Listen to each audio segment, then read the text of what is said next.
Chapter 341 Noticed you are listening at novelfull.audio. I hate spiders, Max said as he removed his blood-covered sword from the chest of the giant spider which he had just slain. Bleh, even their blood smells like horse shit, Max said as he felt an urge to puke by smelling their pungent blood. Using Scan, Max was leading an injured Mira out of the mountain as he took the best routes with least chances of dangerous conflicts to bring her out. Max also did all the fighting for the both of them, when they did have to face an opponent as he gave Mira the maximum time possible to recover. So far he had slain 15 tier 3 spiders and 1 tier 4 kobold as there were 2 more passageways that the two of them needed to cross before reaching the outside world. While one of the passageways was empty, the last one had a sleeping earth lizard inside whose strength was at tier 4. Be silent, if possible. I don't want to fight this lizard, Max said as he instructed Mira to tiptoe her way out of the last passageway if possible. However, it was only a fantasy to sneak past the lizard unnoticed because as soon as the duo entered the chamber, the lizard was instantly alerted. Grrrr, the lizard growled at a low frequency which sounded like a baby making gurgling noises. However, the menacing method in which it moved its tongue in and out of its mouth made it clear to Max that the beast meant business. Fuck it, Max said as he clutched his sword and rushed towards the beast. Max had plenty of experience killing earth lizards in the Dragon's Paradise dungeon, which was why he knew that dealing with their thick skin was troublesome. Max used Way of the Wind to anticipate the beast's attack moves as he weaved through them effortlessly while dealing small cuts to its armor like skin. 1000.1000 1000.1200. Having fought so many of these lizards before, Max knew that they were especially slow in turning to their backside, as their bone structure did not permit mobility in that part. Hence if one constantly circled them and attacked from the back, the beast would consistently lose HP. Sticking to this plan, Max underwent an intense 5 minutes cardio session where he was always on his toes, circling behind the lizard's back to consistently deal damage, until eventually the beast started to lose a lot of blood, which gave Max the opening he needed to kill it for once and for all.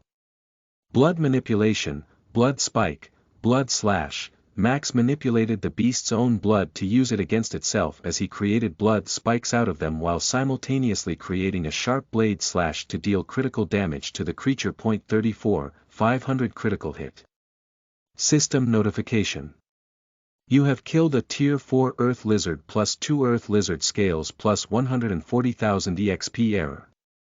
Error. Please tier up before you can utilize your EXP to level up. System remark. Slaughtering beasts on the whim of a woman you are not married to. Some humans on Radiance might call this simp behavior. Max ignored the system remark. It had never been kind to him since the day he started his journey in Sigma. It was almost as if the system had a personal vendetta against him. With the earth lizard dead, the duo could finally escape the constraints of the mountain and finally start their journey towards the Black Dragon base camp. Standing on the edge of the cave, Max observed the west trail, the one that he and Mira needed to traverse to reach the Black Dragon camp, and realized that the trail was created so that flying dragons could easily reach their bases at night, while it was not designed to travel by foot at all. Traveling 120 kilometers through an almost uncut forest was going to be an extreme challenge, especially with an injured dragon as his baggage.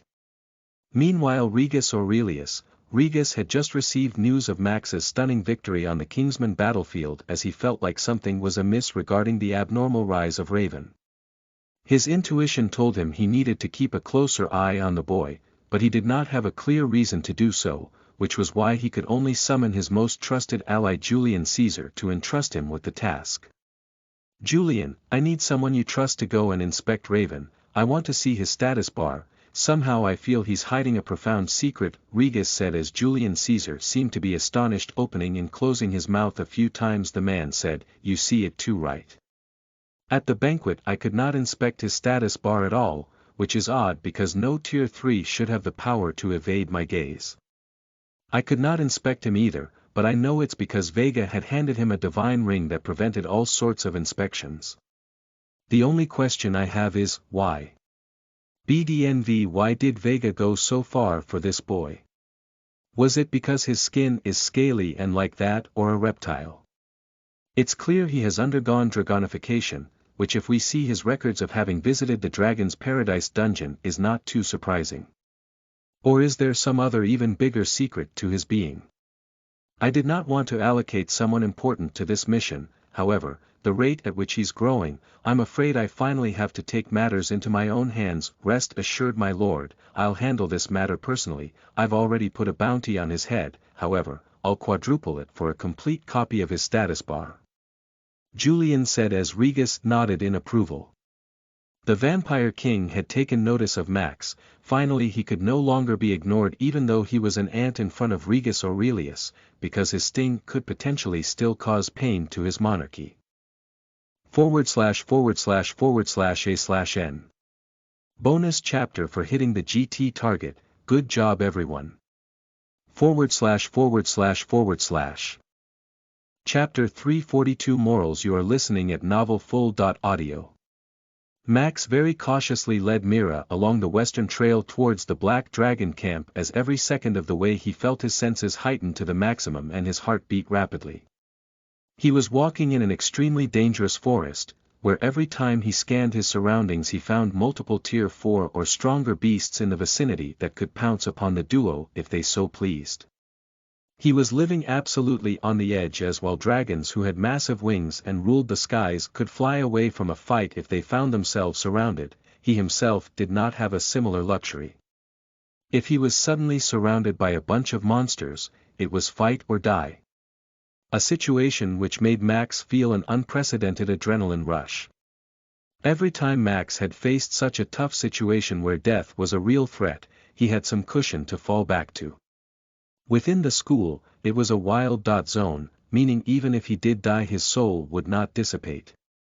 Within Dragon's Paradise it was Kremitha's watchful eye that would bail him out of trouble before he died. However, today he was truly alone, protecting an injured Mira with nothing but wits and valor. Roarer Max and Mira instantly leaned against a tree trunk the second they heard a dragon roar, as both of them looked from between the tree leaves towards the sky, hoping for the dragon to pass by without noticing them. It's one of my pursuers, he's monitoring this trail, Mira said as she recognized the yellow dragon which had just flown over their heads. Although it was not one of the 2 tier 6 dragons in charge of finishing her off, it was a member of that same group. Thankfully the dragon failed to notice them, however someone else unfortunately did take notice of them. Mutated Spike Python, Tier 5. A mutated variant of the spike python species known to have poisonous spikes all over their body. Its mutation allows it to not only have poisonous spikes all over its body, but also shoot them like arrows at will. Note: getting pierced by a single spike will kill an adult giant within 2 minutes. Max and Mira had encountered a very dangerous creature, one that even the dragons never hunted because of the poisonous spikes covering its body. Shwa shwa shwa, firewall, the python released 3 spikes towards Max and Mira. However, Max reacted quickly and created a flame wall between them and the python to block its attack. Mira, I'm going to give you a boost, go grab the tree branch above, give me aerial support and stay out of the fight. Come now. Max said as he cupped his hands together and gave Mira a strength boost to grab the hanging branch 20 feet above their heads. Max did not want to involve the injured Mira, who did not have much of her mobility in this fight, as a single spike could lead to her demise. Hence, with aerial support as an excuse, Max got her out of harm's way. Retrieving his staff from inside his inventory, Max prepared himself for battle as he narrowed his eyes, staring straight into the python's yellow reptilian eyes as he said, "Bring it, Voldemort's bitch." Meanwhile Neatwit took a deep breath when he saw the 2 billion gold coins bounty just to get Raven's stat and personal information. Just a few weeks ago, the Caesars had placed a 500 million gold coin bounty on Raven's head, yet now they placed a 2 billion gold coins bounty just for his information. There was definitely something special about this boy if he could push the enemy's buttons in such a fashion. Are we going to take this mission, Guildmaster? Amelia asked Neatwit with her eyebrows raised, as both herself and Neatwit knew that the money was too good to pass up on, whereas the target had a strong connection to Max Rajput. What is the usual bounty rate for information on a Tier 3 player? Neatwit asked Amelia. About 50,000 gold coins, 2 billion is what one would pay for information on a god like yourself, Amelia replied as Neatwit sucked a breath of cold air. It was just as he had expected, this bounty was way out of proportion for a small target, and there were undoubtedly going to be a hell lot of Tier 5 tackers for this bounty, with several Tier 6 gods also potentially showing interest. He is Max's friend though. Neatwit said, grinding his teeth as he fought a battle of morals within himself. After thinking for a while, he let out a deep sigh as he said, "No, don't take the mission, there will always be more money to be made, there will only ever be one brother of Guildmaster Shikuni. We won't cross our own people for money." Amelia beamed listening to this reply as she revealed a rare smile to Neatwit. She had gained newfound respect for the Guildmaster, as in her heart this was the decision she was vying for. The reason why the True Elites Guild was such a formidable force in the universe was because of the way Guildmaster Shikuni had built the guild. It had never compromised on its morals, and a war on a single elite meant a war against the entire organization. The elites' refusal to bow before anyone was the exact reason the guild felt more like a family than an organization. The last thing that could break the spirit of this guild was the allure of money. Meanwhile Rudra inspected the changes to his body and realized that he had finally entered the uncharted domain of Tier 8. His half-formed body had several qualitative changes as he felt 10 times as powerful as he did at his peak. Secrets previously incomprehensible to his brain were suddenly starting to make sense as he was also made aware of the barrier that existed to prevent one from growing beyond Tier 8 towards Tier 9. Rudra's reconstruction process had reached till his waist. It would only be another year till his body was fully reconstructed again and he would be freed from his predicament of floating within nothingness. With every passing second, Rudra gained a better understanding over his powers and the mysteries of the universe, as within the void of nothingness there was nothing else to do except peer into his own mind, exploring its darkest secrets. The only thing that kept him sane was the constant mulling over these powers that be, as he constantly made breakthroughs in this process. //////A/N. Bonus chapter for hitting the PS target. Good job everyone. /////. Chapter 343 dreaded. You are listening at novelfull.audio. Max had spent a lot of time training inside the mirror world with his perfected AI model, which gave him the advantage of knowing his exact strengths and weaknesses, as well as taught him valuable combo moves that could maximize his damage output. It was for this reason only, that his movements while facing the python were sharp, as he knew exactly which attack to use and when to lure the enemy deeper and deeper into a trap. The python was a formidable creature. It had scaly skin covered in poisonous spikes which made close combat very dangerous, but also mitigated damage from long-range attacks because of heavy armor. Because of this, it was one of the best defensive builds overall. However, except the poison spike attack, its attack was sorely lacking. Being a Tier 5 creature, it was agile, and it had the strength to wrap around a tree trunk and snap it in half to use it as melee damage in combat. However, not having limbs and only one head, its overall combat threat level was pretty low as long as one managed to avoid being hit by the spikes. Inferno, Energy Blast, Summon Netherbeasts. Max used 3 spells in continuation as he used the Inferno spell to momentarily blind the enemy by blasting it with fire near its face, while using Energy Blast to hit its body, to create an area of impact where its flesh might become exposed. When the python regained its sense of vision, it saw 5 netherbeasts charging towards itself as it shot out poison needles to neutralize them.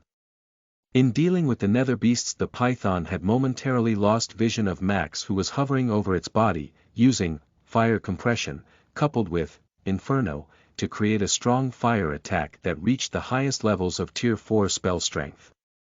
Max blasted the attack straight at the spot he had used an energy blast earlier to expose the python's skin under his scales, as the powerful fire attack blasted straight through the armor and burned a hole through the beast's flesh. 120,000 critical hit. The beast's HP dropped sharply as it shrieked in pain, its high-pitched voice attracting various beasts from all over the surrounding forest. Dragon's Breath, At this moment, noticing the approaching threat, Mira used Dragon's Breath as she directly blasted the python on its head, dealing significant damage before Max switched his staff for a sword, chopping the python's head off clean using an overhead slash, .85000 critical hit. System notification. You have killed a Tier 5 mutated spiked python. You have received +5 vials of spiked python poison plus python skin plus 260,000 EXP. Error. Error. Error. Please tier up before receiving more EXP, system remark. Your combat skills have improved remarkably for being an Earthling by birth. As usual, Max paid no attention to the system remark, as instead he urgently told Mira to get a move on. Let's go. Too many beasts around us now, Max said as he catched Mira as she jumped off the high branch before leaving the corpse of the dead python untouched as the other beasts started fighting over the right to eat it. The duo were only about 500 meters away from the commotion, when Max felt goosebumps run all over his spine as if his sixth sense was alerting him about some severe danger. Roar, system notification. You are in the presence of a Tier 6 dragon. You have been paralyzed for 5 seconds under its gaze, system notification. You are a part dragon yourself and can resist the fear. Paralysis has been neutralized. Max read the system notifications and felt a grim feeling of death spread all over his body. Despite his best efforts, in the end they were discovered, and that too by the worst possible opponent. Meanwhile, Angakok was pleased to see that Kremeth, Varun, and Darty had all decided to give in to his demands and tutor his chosen one. While Varun and Darty were apprehensive of the plan at first, after a lot of powerful intimidation by Angakok, they signed a contract with the Celestials as witness to tutor his disciple to the best of their abilities while helping Angakok build his time chamber. In return, they were promised Tier 8 treasures and the guarantee to freedom once the task was over. In the ancient times before the Chaos Era, there were powerful gods who mastered a single law of the universe. The fire god Agni mastered the fire element. The wind god Vayu mastered the wind element. The sea god Varun mastered the water element, and the earth goddess Darti mastered the earth element. Apart from these four, the thunder god Indra had mastered the thunder element, becoming the king of all elemental gods. With the death of Agni and Vayu in the Chaos Era, their paths were almost completely lost, the only knowledge left behind being recorded in their weapons which they binded their soul with. To become a celestial, one needed to master all four basic elemental paths and a supplementary path to get a SSS Plus rating in their Tier 6 promotion test and have the opportunity to unlock the highest possible class of godhood. Although Max did not realize this, he was a unique individual who was in possession of the Agni Astra, the only one holding the legacy of the fire god, while also walking the supplementary path of a perfect warrior. With Angakok bringing the other ancient gods themselves to tutor him, he now had a chance to become more than just a mere god, the chance to become a true celestial.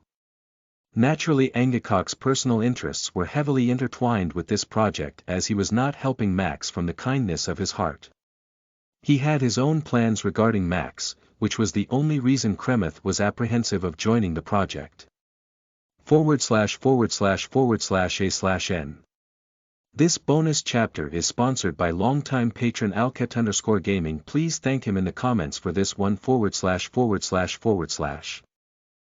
Chapter 344, Fighting a God. You are listening at novelfull.audio. The fear of death kicked in as Max felt his senses heightened to the extreme. If he did not do anything, within seconds him and Mira were going to become toasted meat. There was a Tier 6 dragon chasing them, and he needed to think of something and fast to save their lives. The gears in Max's head started to turn in full speed as he used the only move he could think of to slow down the massive dragon. Giant summoning, Max summoned his 3 giants and asked them to leap onto the dragon as one of them grabbed the white dragon god's tail, another one tackled its body while the third hung onto its neck. Kaboom, dragon's breath, tail swipe. The Tier 6 dragon killed the 3 dragons brutally. The one hanging by its neck was shot by dragon's breath, burning away its lower body half to oblivion. The one hanging by its tail was flung away into the distance as the one hanging by its body was pierced by the same tail and killed on the spot. All of this took the tier 6 dragon about 3 seconds to accomplish as he focused right back on Max and Mira after that. Within those 3 seconds, Max had ordered Mira to keep running as he himself turned to face the dragon as he began to leap from branch to branch, trying to climb to the peak of the nearest tree. Fireblast. Max used Fireblast from an angle that the dragon wasn't looking at to pull off a trick he had learnt in the mirror world. His perfect clone would often shoot a Fireblast from an angle that would deliberately miss Max's body, as the purpose of that attack was not to injure the enemy but to create a distraction. It was just like a magician's diversion of attention to pull off a magic trick, as while the audience was focused on the object he was trying to hide, the magician was using sleight of hands to get the desired result. Max was taking a big gamble with this, as the response time of a godly dragon was sure to be beyond the realm of common sense. However, having no other option, it was a gamble he had to make. The Fireblast narrowly missed the dragon's legs, as the white dragon bent its head for a second to look at the passing attack, at which moment Max leapt from the top of the tree in an attempt to land on the dragon's head. Fake Out. Max activated Fake Out, as just as he had expected, within a split second the dragon was once again in focus as it stared straight into Max's eyes. Max saw its big mouth open as he could see an orange fire brewing inside. "I hope this fucking works," Max thought as he could feel his heart jumping out of his chest. Dragon's Breath. The dragon used a terrifying Dragon's Breath on Max at point-blank range, as it was sure to obliterate even a tier 5 warrior to ashes. However, Max was no ordinary warrior. He had the Agni Astra, which provided him with unprecedented fire resistance, as despite the terrifying blast while he received exceptional damage, he was able to persist through the heat. 250,000 critical hit. Max plunged his sword inside the open inner jaw of the godly dragon, as it abruptly cut off its dragon breath to make sense of what was going on. At this instance, using the sword as a lever, Max launched himself in a forward spin as he used all his body's elasticity and athleticism to land on the head of the tier 6 dragon. Roar. The dragon roared in pain. About 10% of his HP bar had been reduced by Max in a single attack, as it could not comprehend how anyone could resist the effects of such a powerful dragon fire from point-blank range. Had Max only had a single piece of the Agni Astra, he would have died from this attack, but since he had 2 pieces, he was able to come out of this blast with only second-degree burns and a 40% HP bar. Although he took the attack for only 2 seconds, he lost 30% of his HP every second until he plunged his sword into the enemy's jaw, forcing it to stop. If Max had only been 2 more seconds slower, he would have been charred meat by now. Max felt his connection with his sword from early days die out, as Rave Slasher was melted to scrap metal by the heat of the dragon's breath. However, Max had no time to grieve for the loss of his weapon. Pulling out Bloodsucker, his other sword, Max plunged it as hard as he could against the dragon's skull, trying to penetrate through his hard scales that were as strong as 3-inch thick stainless steel plates. Max was only able to make a minor insertion before his plunge was stopped by the hard dragon plate, as the dragon began to try and hit Max with its tail, but soon realized that it was about 3 feet too short. In his time at the University for Nourishment of Young Talents, Max had read a book called How to Slay a Dragon, in which the author had explained the anatomy of a dragon and said that if one was able to stay on top of its skull, he would be safe from the dragon's claws, breath and tail. The top of the skull was an unreachable spot for dragons, as they could not directly attack someone on top. Realizing that he could not touch Max, the dragon began to roll in the sky violently, trying to shake Max off. However, the slightly plunged sword provided Max with enough grip to not be thrown off, as Max knew that this was his one chance to deal maximum damage. Fire Compression. Inferno. Max began compressing his Inferno spell to its maximum possible level, as the original Tier 2 spell was enhanced to the peak of Tier 4 using the Agni Astra's power multiplier and became a Tier 5 spell with fire compression times maximum. If this attack failed, Max had no other plans. If it did not do the job, he was as good as dead. Chapter 345 Unprecedented Achievement. You are listening at novelfull.audio. Max put all of his physical, mental, emotional, psychological, supernatural strength into banging his fist containing the Inferno spell compressed to maximum onto the head of his sword placed into the dragon's head. FRRBOM. When Max's compression was finally released, it blasted the dragon's head so hard that even a god was forced to make a decline in its flight path as its neck muscles were not strong enough to resist the force of the attack. The single scale under attack was heated to such a high degree alongside Max's epic grade sword that the sword began to slide deeper and deeper towards the dragon's brain. Max felt the blade sinking deeper and deeper and he pushed it more and more with all his might as his wrist bone literally broke from the stress, but in his semi-madness state he still kept pushing. ARGHHHHHH, Max shouted on top of his lungs as he forced the sword completely into the dragon's skull as he finally was able to deal some genuine brain damage. 200,000 critical hit. The dragon's HP dropped sharply. It declined by a full 40%, bringing it into a dangerous yellow category as another unexpected event followed. System notification. Your opponent has received brain damage and has been stunned for 5 seconds. The dragon was stunned. The godly dragon was stunned by his attack.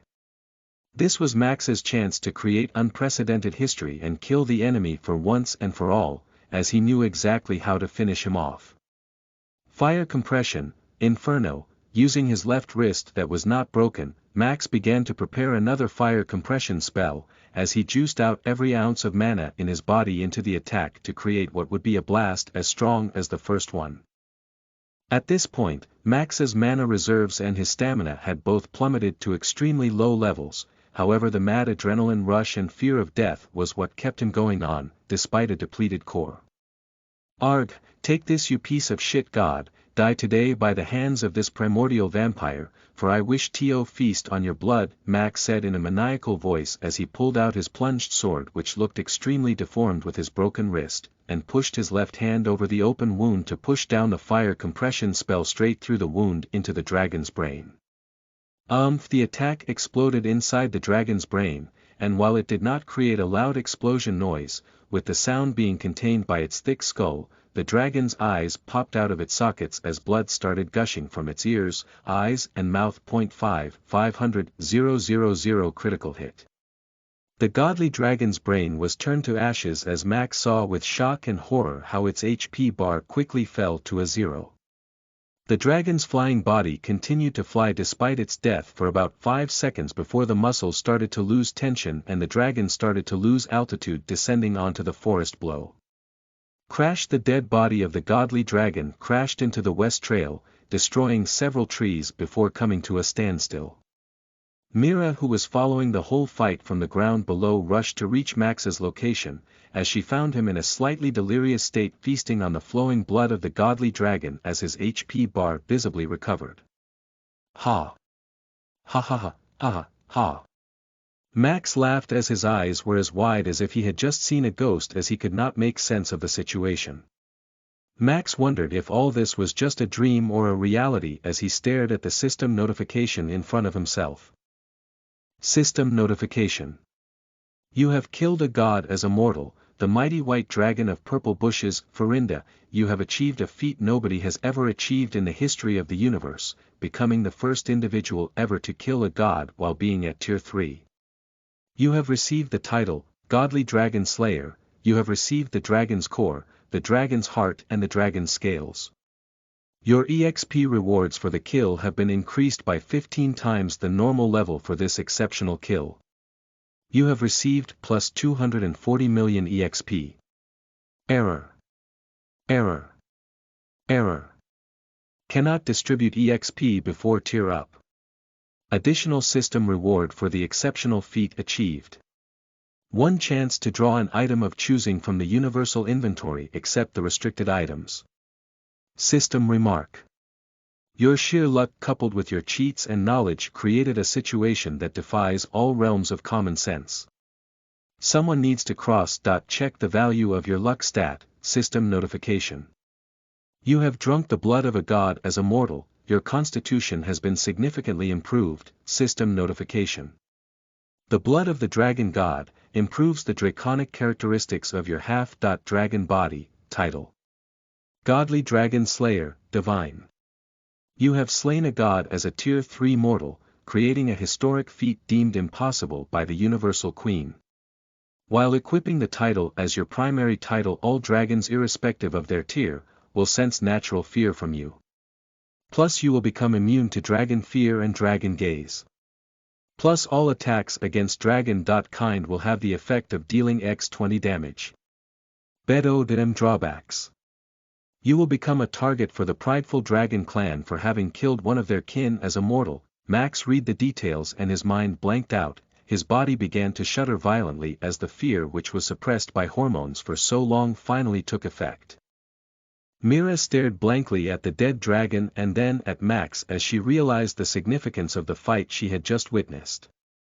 She had leveled up 90 times at once from the 120 million EXP shares she received from this kill, as all her injuries quickly faded away while she redistributed her newly gained stat points.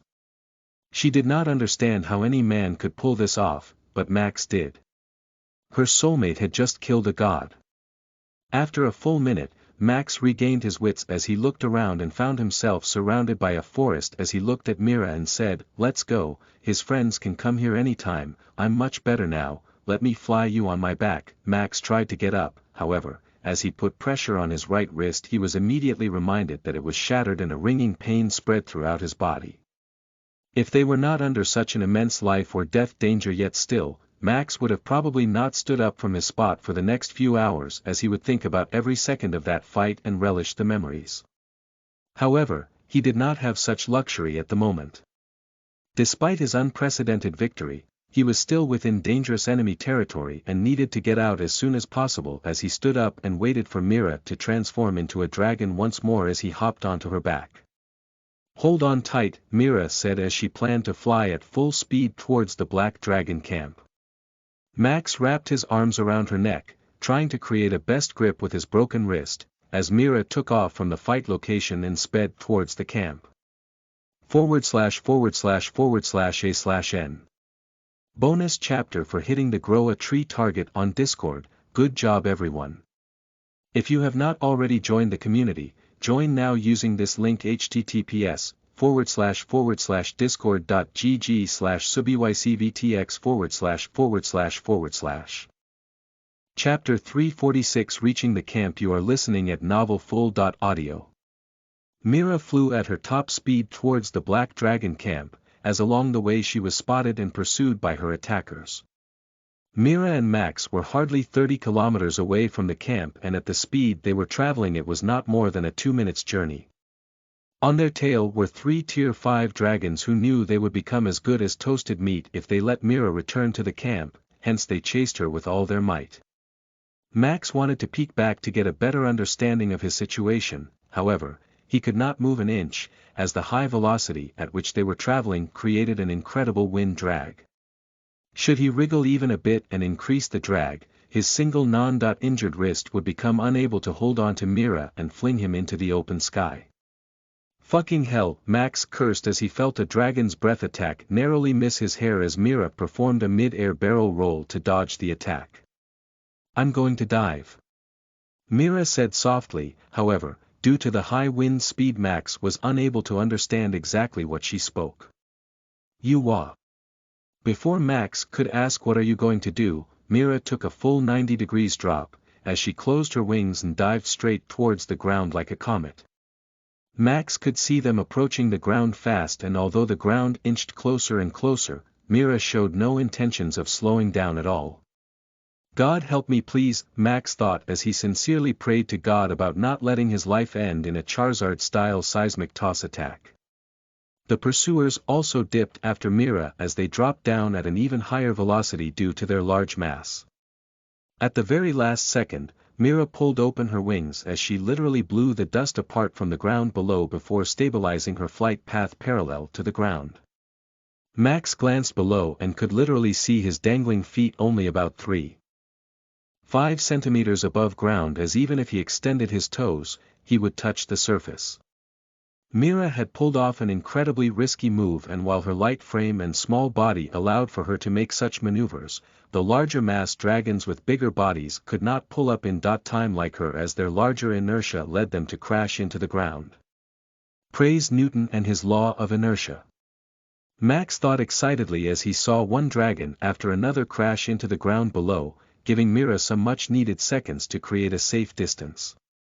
Mira sped away towards the black dragon's camp after this at her top velocity, not even daring to glance behind as 2 minutes later she broke past the 2 Tier 5 guards on duty at the black dragon camp and crashed straight near her mother's tent.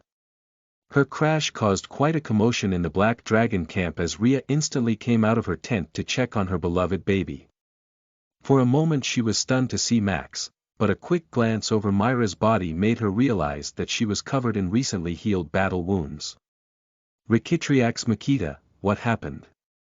Rhea asked in ancient Draconic, as her chilling voice made the entire black dragon camp shudder in fear. Lavos Daranetri, ambush, Mira replied as the black dragons collectively sniveled their dragon snouts, throwing dirty glances towards Max. Since Max had obtained the divine title, he exuded an intangible aura that made dragons shudder in fear. It made them uncomfortable around Max as they assumed that he was the perpetrator behind this event. Gaxovini. Who?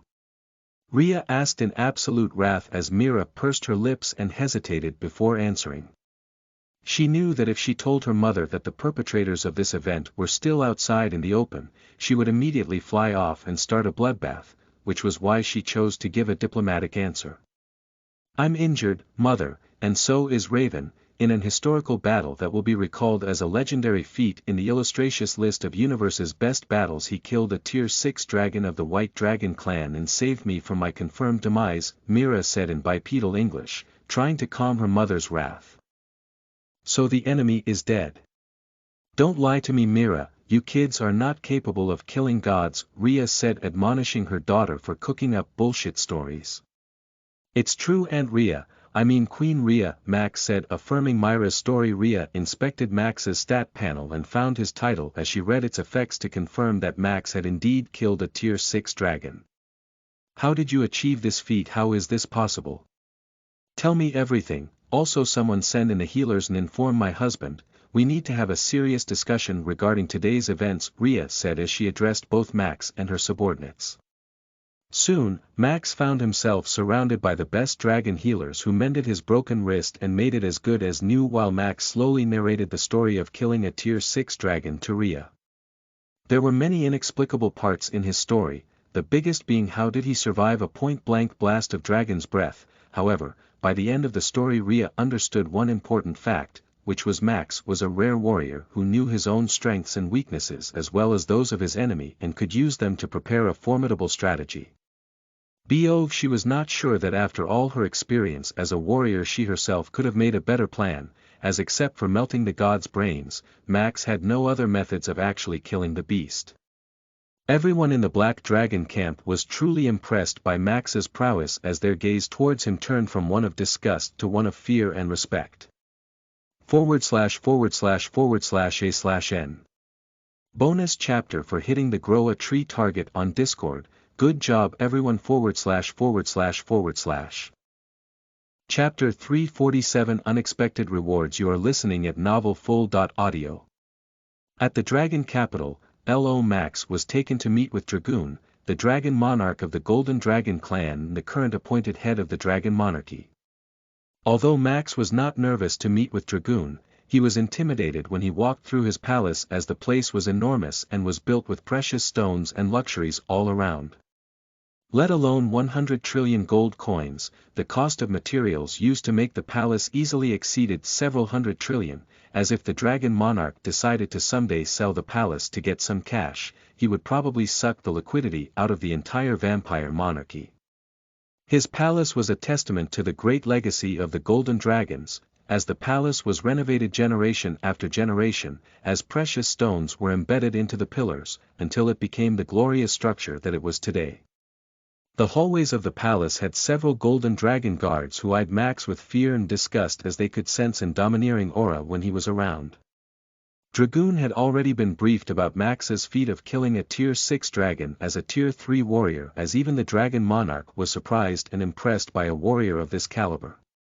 As Max entered the throne room, which was designed to fit in a council full of adult dragons, he could only stare at the sky-high ceilings and half a football stadium-sized seats meant for the council members to rest upon. On the far end of the room, a majestic golden dragon sat on an equally impressive throne as he glanced towards Max with intense eyes. Max had entered the room alongside Rhea and Mira, which was the only reason why he did not falter in his steps and kept walking forward without hesitation, as if he were alone. He would think 50 times before approaching a beast as massive as Dragoon. Not only was the dragon monarch twice the size of most adult dragons, his golden body was spotless, giving him the aura of an alpha individual even amongst his species. Aristones Neve Tra, welcome to my humble abode, Dragoon said in a deep voice in ancient Draconic as Max bowed in respect and replied, Evitras Nyat, thank you for having me. Dragoon smiled once he heard Max reply in Draconic as his evaluation of the boy improved by several points due to this simple exchange. I have prepared a reward for you, accept it with grace Dragon Slayer, Dragoon said as a small pixie fairy flew towards Max with a small platinum tray in her hands over which was placed a single fruit. Max tried to inspect the fruit, but it turned out that he could not peer into the fruit's characteristics at all, which was shocking considering that it was a perishing item that could not be stored for too long. Grandpa Drax, do you know what this is? Max asked in his mind, hoping that the knowledge AI might know the answer, but regretfully Drax had no idea about the origins of the fruit either. The fruit emitted the sour smell of a citrus-type fruit, but it looked nothing like what Max had ever seen before, being pink in color but covered in a purple haircoat like a kiwi. Max took the fruit in between his two fingers, as he raised it towards Dragoon in a cheers sign as he put it inside his mouth before starting to chew. Max was not worried about the fruit being harmful for him, as the dragon monarch did not need to resort to petty means like poisoning, if he truly wanted to kill Max. The fruit was indeed sour in taste, however as the juices of the fruit began washing down his throat, Max felt an electric current jolt his brain as a series of system notifications began assaulting Max. Dexterity +1 Intelligence +2 Strength +2 Agility +1 Constitution +2 Agility +4 Intelligence +3 Dexterity +2 Intelligence +2 Max could not believe his eyes as his stats began rising at an abnormal pace. The more that Max chewed that fruit and drank its juices the more his stats increased as by the time he was done eating the whole thing, he had actually reached stat maximization. Max's hands began to tremble in excitement, as he gave the dragon monarch a deep and honest now. His life had recently become extremely hectic, he did not have the time to maximize his stats, but even if he was completely focused on achieving stat maximization it would take him at least a year before he reached the peak of Tier 3 stat maximization. Max was not planning on giving up on his path of the perfect warrior, which meant that he was mentally prepared to stay at Tier 3 strength for the next 2.3 years while waging wars since he did not have enough time to rigorously train daily. However, that problem had been solved by a single gift by the Dragon Monarch, as Max finally understood why Mira was able to progress as fast as she did. This was the power of her family background. Thank you Dragon Monarch, this gift is invaluable to me, Max said as he expressed his heartfelt gratitude to which the Dragon Monarch nodded in acknowledgement. I had thought about killing you recently, because you are nothing but a deadweight to my miracle. You leech off her EXP and hardly ever contribute a portion back, holding down her progress. However, today you have helped her gain a lot of levels by killing the Tier 6 god, proving you are worthy of being kept around, which is why I gave you a priceless treasure from the secrets of the Golden Dragon clan, instead of killing you, Dragoon said as he gave his honest assessment to Max. The Dragon Monarch did not need to mince his words, as while praising Max he also gave him the threat that while he had redeemed himself today, if he ever became a deadweight to Myra's progress, Dragoon would not hesitate to eliminate him. Chapter 348 Respect. You are listening at novelfull.audio. I've seen your recent battlefield achievements. It's good. When you become a Tier 6 god, I will permit you to stay for the night in this palace, but forgive me for today, my hospitality for you ends here, Dragoon said as after Max digested the secret stat booster fruit completely, Dragoon asked him to leave the palace. Father. Mira wanted to protest regarding this decision, however, her voice faltered when she looked into the stern eyes of her father. He may kill God's miracle, but he's weak. He has a long way to go before becoming respectable enough for me to let him spend a night and treat him as a guest of honor. I'm the Dragon Monarch, I need to be conservative with our customs, Dragoon said in a fatherly tone as he educated his child. To spend a night in a dragon's home was the ultimate form of honor. A dragon only let extremely esteemed guests stay the night, and although Max had saved Myra's life today, he still did not qualify to become the esteemed guest of the royal palace. As a monarch, Dragoon had to respect the customs more than anyone else, and besides that he was also not keen on letting her infatuated daughter stay around the half-dragon half-vampire who gave off a weird domineering aura. If that man wanted to marry his child someday, he would first need to build a portfolio of achievements to become worthy of her hand, only then would Dragoon treat him with respect. Thank you for your support so far in healing me and helping me advance on my path, Max said politely as he did not take offense to the monarch's words. In his heart Max knew that the dragon was right and had no qualms about being sent away. If you are looking to be promoted to Tier 4 before returning home, try your luck at the Fields of Thunder, it's how the true gods progressed in the old days. Not too far from this planet, tell the attendant outside if you wish to go there for he shall take you. Otherwise take the teleportation center to go wherever you wish to go, Dragoon said as he gave Max invaluable advice on his way out. Mira looked at Max with complicated eyes as she desperately wanted to hug him before he left, but since her father was watching she had to settle with just a hand wave. Max enthusiastically waved at her and her mother before leaving the hall, as Mira was left alone to her parents, as the true intense interrogation session began. Meanwhile Max walked outside the hall and met the attendant waiting for him, as he asked the man to guide him to the Fields of Thunder. The man gave Max a weird look as if he was mad, however, he did as was told and took Max to the docking bay where various supermodel-type galactic ships were docked. The attendant introduced Max to the pilot of one such ship, and gave him the coordinates to land at the Fields of Thunder. The pilot entered the coordinates and charted a course which would take him 45 minutes to reach, however as he looked at the destination they were supposed to go, he turned to look at Max as if he was a complete psycho. Are you sure sir you wish to go to this place? The pilot with blonde hair who could be a dragon in human form or a human with blonde hair asked Max. Yes. Max said sounding unsure, ha, it's my pleasure then, the pilot said as he gave Max a nervous laugh and took off. Max had never heard about the Fields of Thunder, but since he was going to reach that place in the next 45 minutes anyways, he did not think much about it now, instead his complete focus was on the opportunity to draw one item from the universal warehouse provided to him by the Universal Queen for achieving the impossible and killing a godly dragon. The information about this opportunity was vague at best. It said that Max was allowed to pick one item of his choosing, except the restricted items, hence he clicked on the system screen where it showed Retrieve Now, as at that moment he felt his consciousness being sucked out of his body as he was mentally pulled into a completely different dimension. The Universal Warehouse, Max found himself walking through what seemed to be the biggest armory he had ever seen in his life. Hundreds of thousands of weapons below epic grade just littered the place unsorted, while the epic grade items and above were labeled and had a neat section for themselves. Max felt like a kid given candy, as dopamine was released in large quantities throughout his body as he was given free rein to choose one item of his choosing from this entire space. Max completely skipped the epic section and walked straight into the legendary section as since he could pick one item, he was going to go for the very best. Boombox, Legendary. The box of sound that's able to translate and mimic the sound of any creature of one's choosing. Demon Hunter Arrows, Legendary.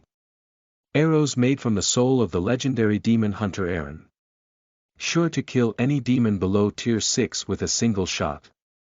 Evernight Tombstone, Legendary. No undead can be raised from a land where the Evernight Tombstone is placed for a radius of 50 km/2, it is the bane of the Necromancer class. Spell. Flight, Legendary. Wielder will be able to fly and maneuver in air at will after achieving basic mastery. Max excitedly read through the catalog of items, as he felt excited to see that there were a total of 1,024 legendary grade items stored in the warehouse. /////A/N. Bonus chapter for hitting the PS target, good job everyone. The coming chapters will contain some reader's choices, so be ready to cast your votes. /////. Chapter 349 Options. You are listening at novelfull.audio. Max browsed through a lot of legendary grade items and in the end his mind was blown by the various items and their utilities. He wanted to take at least 30 items from the legendary grade catalog, but unfortunately he could not. Thankfully there was still a divine items list to browse through which had a total of 530 items stored. Taking a deep breath, Max walked into the divine section, however quickly realized that he could not see or inspect most of the items placed in that section. Most of the restricted items that he could not pick from were placed in the divine items section, as out of the over 500 items in the divine section there were only 5 available for him to pick. Spell. Perfect cloning, semi-divine. Create a perfect clone of yourself which can operate both automatically and manually via mental link. The created clone can talk, use the same spells and is physically indiscernible. Duration. 24 hours. Warnings. May result in a splitting headache after the duration is over for low-tiered users. Spell. Harbinger of Doom, Divine. Use this spell to summon the nickname that Chained One. Duration. 2 hours. Mana cost. 1.5 million units. Warnings. Blueprint. Spell Refinery, Divine. This ancient refinery blueprint was created by the god of alchemy in the Chaos era. It can refine all 3 essential basic potions of mana, stamina and HP from basic grade to advanced grade. Condensed Gravity Orb and Rings, Divine. This is a set item crafted by the first Dwarf King as his throne ascension item. The orb in this set can manipulate the surrounding gravity and the 10 rings provide 10 users the freedom from the gravitational field of the orb. With an area of effect of 50 km², the orb can be used as an item to redirect arrow rain from enemies during siege, or as a trump card in 1 vs 1 battles to alter the field of fighting. Note: the orb and rings are indestructible but will drop 100% upon death even inside the safe zone. Wind God's Shoes, Divine. The shoes of the late wind god Vayu, and have been infused by his powers, allowing the user to walk in the air. Note: this is a permanent bound item, you can never swap them for another pair of shoes once you wear them. Max read about all the 5 items he could pick from carefully and started to compare their strengths and weaknesses to decide which one was best suited for him. He was in no rush to choose any item here as he knew that he would probably never receive a chance like this ever again. Meanwhile at the Kingsman clan, the faces of the Kingsman clan members were extremely grim as they gathered to discuss the war situation. The latest intelligence report suggested that a lot of new soldiers were flocking towards Raven's army and a retired Tier 5 war veteran had also chosen to join his camp. According to the intelligence, Raven was on track to replenish all the lost blood and was sure to expand his military might by at least 200,000 troops in the next 2 months. However, the most disturbing report was his acquisition of 6 destroyer-class battleships which were secured using the steel deal that was supposed to fall in the lap of the Kingsman clan. Raven's daily military expenditure was close to 1 million gold coins, and before capturing the 2 planets he was incapable of supplementing this income, but now he had a running income source from the mines and could afford to feed and maintain his army comfortably. On the other hand, with the failure of the new air defense system deal with the dwarves, the Kingsman clan were now scrambling to scrap enough money to buy a few. With the enemy in possession of destroyer-class battleships, the Kingsman clan were forced to make massive expenditure on air defenses because it was the only way to effectively counter the enemy. "We have to attack the enemy before they can gather enough strength," one of the Tier 5 generals of the Kingsman clan said as Roy's uncle Farid scoffed at the proposal. "That would be the most idiotic move ever, you do realize they are a group of rebel hippies, right? They will flee at our sight like rats and fall back to their safe haven within the St. Maximus territory. Once they reach green soil, we won't be able to pursue them, because if we do we will be obliterated by St. Maximus patrolling ships and start a clan war with them.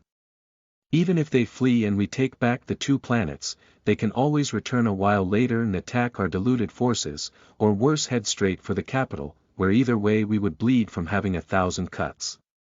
The only option we have is to buy the best defense systems and place our bets on one single conclusive war. Let them try their best, but come what may, Dombivli City will not fall into their hands, Farid said, as although his words made sense, his logic was also flawed. Everyone in the War Council noticed the flaws in his plan, but nobody had the guts to call him outright and highlight the mistakes, as they knew that it would have far-reaching consequences for them if they spoke against Farid's idea. I agree with Uncle, we need to be decisive and kill them all in one fell sweep. There is no point in doing small operations. Roy, the inexperienced newbie who was the only member in the council room to not have earned his position through merit, spoke as his backing of his uncle sealed the matter shut. Sell some federal assets and devise some interim tax on the citizens to raise capital for the air defense systems. If worse comes to worse, don't pay the government employees' salary this month, but buy whatever we need for defense, Farid said as he instructed the purchase managers to get the required defense systems by any means necessary. //////A/N. Guys, it's time to vote. Pick the item you want Max to choose and the highest voted item will be chosen. I'm sorry, but the voting window this time is only 12 hours. This bonus chapter is sponsored by patron Divine Beast Taco via PayPal. Please thank him in the comments for this one. ///// Chapter 350 Choice. You are listening at novelfull.audio. Max clinically analyzed every option and decided to choose the process of elimination to come to the best possible conclusion. Although all the options were amazing, since Max could only choose one, the last thing that he wanted was to choose an option with incomplete information. Harbinger of Doom sounded extremely ominous, however, it did not have a full information for Max to read, hence gambling on that option was very risky. Not wanting to take such a risk, Max decided to eliminate that option as he did not wish to end up connecting to another high-level entity like Angakok. The second option Max eliminated was the refinery blueprint. It was a great asset that could potentially boost the economic prowess of his land and make him an alchemic powerhouse. However, money was one asset Max could always produce through various means. A divine asset could always fetch him a lot of money, however, money could not necessarily help him buy a divine asset. Only seldom did divine items turn up at auctions, and even when they did, the monarchs would gather like hounds to personally bid on them. For small players like Max, it was impossible to participate in auctions of that level, hence for now Max rejected the refinery blueprint. The third option Max eliminated was the orb, as while the item was extremely useful, it was a logically flawed product. Its biggest advantage was during siege, where a flurry of arrows could be deflected away from the army. But the same gravity that would interfere with enemy attacks would also interfere with friendly attacks, with only 10 individuals getting the rings to defy its gravitational field. This made the extremely useful object a bit useless and not practical for actual combat. The Dwarf King who made this was definitely talented but sorely lacking in general knowledge. This left Max with just 2 options, the Wind God boots and the perfect cloning technique. Max was equally tempted between both options, despite the perfect clone being a semi-divine technique.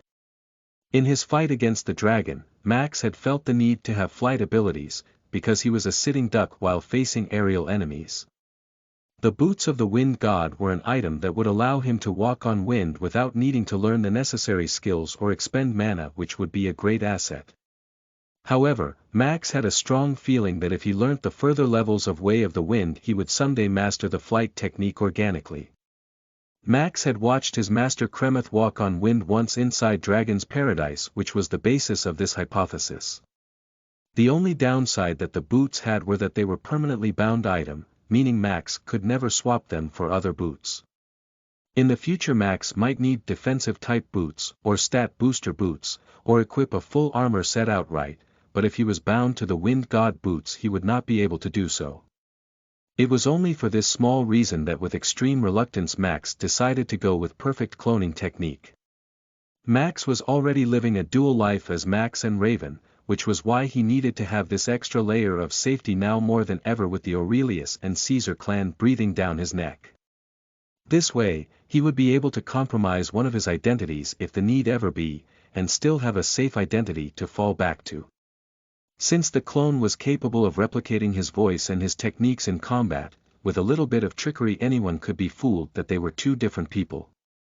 This also increased his combat prowess by large, as his clone would possess nearly equal strength to him, effectively turning any 1 versus 1 battle into a 2 versus 1 battle in Max's favor. Analyzing everything, Max finally decided to go for perfect cloning and made his choice known to the Universal Queen. The Queen imparted the knowledge of the skill to Max before teleporting his consciousness back outside the Universal Warehouse space.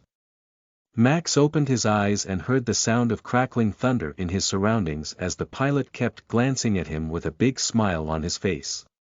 "You have awoken, sir, we have already landed, disboard whenever you feel like it," the pilot said as Max glanced outside the window to look at an expansive green grassland covered in lush green grass that was moist from dewdrops. In the sky was a pitch-dark sky with thunder crackling at every 2 seconds as Max read a wooden signboard that said, "Welcome to Fields of Thunder FUCK." Max thought as he saw a huge lightning strike destroy a large chunk of grassland underneath as he began wondering seriously about his life choices. Have some balls, boy, this is the same place Agni ascended to Tier 4, the lightning of this place is special, it helps in body refining when absorbed, it will be a near-death experience and will be hell, but it's nothing you have not experienced before, Drax said in Max's mind as Max nervously walked down the ship and waved to the captain. "Oh, I'm staying, sir, I'll be witnessing your trial, I still have to take you back if you survive or your body if you die," the pilot said as he gave Max a thumbs-up sign.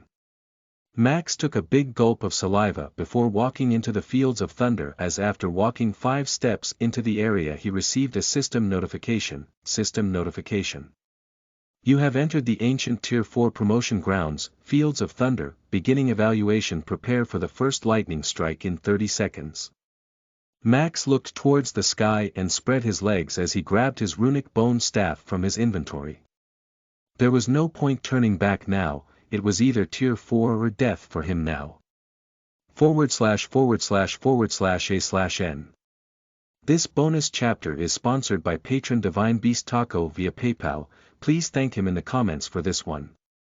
All your votes have been tallied for, the decision was close between Clone and Shoes, but Clone won by 5 vote margin ////.